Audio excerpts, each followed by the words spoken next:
Bonjour et bienvenue sur Anglais Cours Club. Aujourd'hui, nous allons voir le vocabulaire de l'immobilier en anglais.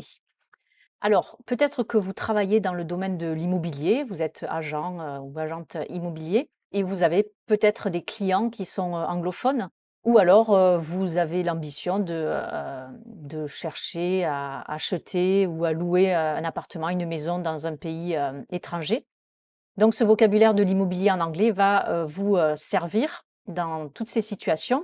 Et c'est ce que nous allons voir donc aujourd'hui.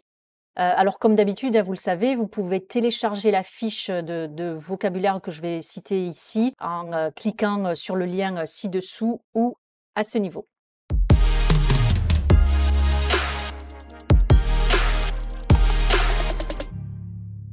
On va commencer par les verbes liés à l'immobilier. Donc, acheter, c'est to buy, louer, to rent. Buy, c'est un verbe irrégulier, ça donne bought au prétérit. Et rent, c'est un verbe régulier, ça donne rented au prétérit. Le verbe vendre, c'est to sell, verbe irrégulier qui donne sold. Faire des enchères, to bid. Construire, to build, avec ici le U muet. Et c'est aussi un verbe irrégulier. Au prétérit, ça donne built. Le D se transforme en T. Visiter une maison, c'est to go over ou to view a house. Le verbe to go est aussi irrégulier, c'est went au prétérit. Emménager dans un lieu, c'est to move in.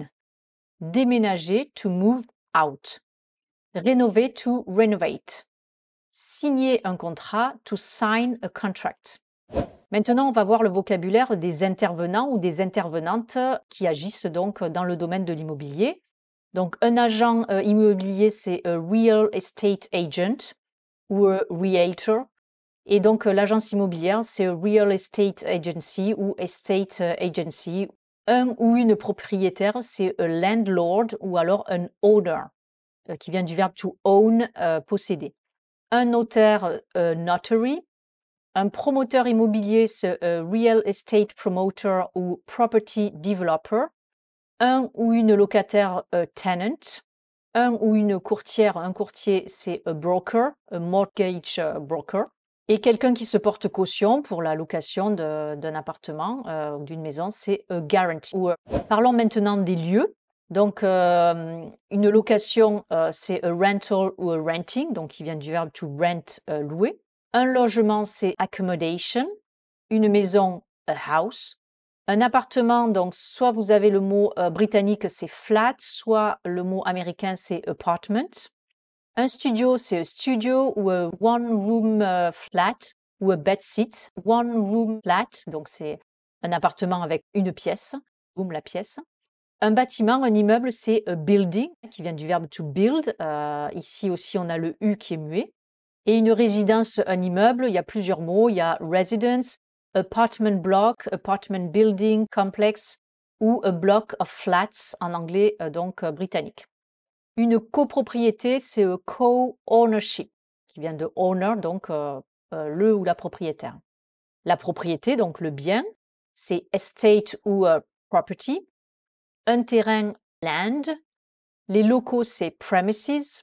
La résidence secondaire ou principale, c'est second ou primary home, puisque home, c'est le domicile, c'est chez soi. Et house, donc c'est la maison. Et la superficie, c'est surface area.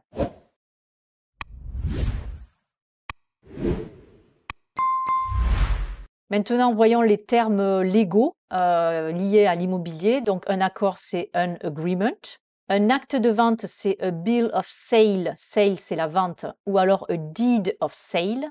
Une attestation de domicile, c'est a proof of address. Donc, ça veut dire une preuve d'adresse. Un bail, c'est a lease. Un état des lieux, c'est un inventory. Et une caution que l'on verse au début d'une location, c'est deposit ou guarantee ou security deposit.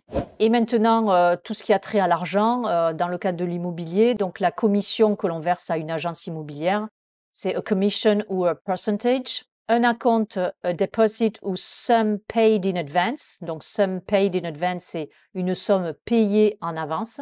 Paid étant ici le participe passé irrégulier du verbe to pay, payer. Une estimation, c'est un estimate or a valuation. Les frais, fees, avec un double E, et le double E, ça fait toujours un I long. Un emprunt immobilier, c'est un home loan. Loan, donc c'est un emprunt et home, donc le domicile. Un crédit immobilier, c'est un mortgage. Une taxe foncière, c'est un property ownership tax. Et un loyer, donc c'est rent. Voilà, j'espère que cette liste de vocabulaire vous aura aidé à y voir un peu plus clair dans le domaine de l'immobilier en anglais, que ce soit votre profession ou que vous ayez l'intention de louer ou d'acheter un bien à l'étranger. Et encore une fois, je vous rappelle, toute cette liste, vous pouvez la retrouver dans un fichier que vous pourrez télécharger à ce niveau ou à ce niveau. See you pretty soon for new adventures in English vocabulary and take care. Bye bye et à très bientôt sur Anglais Cours Club pour de nouvelles aventures en anglais.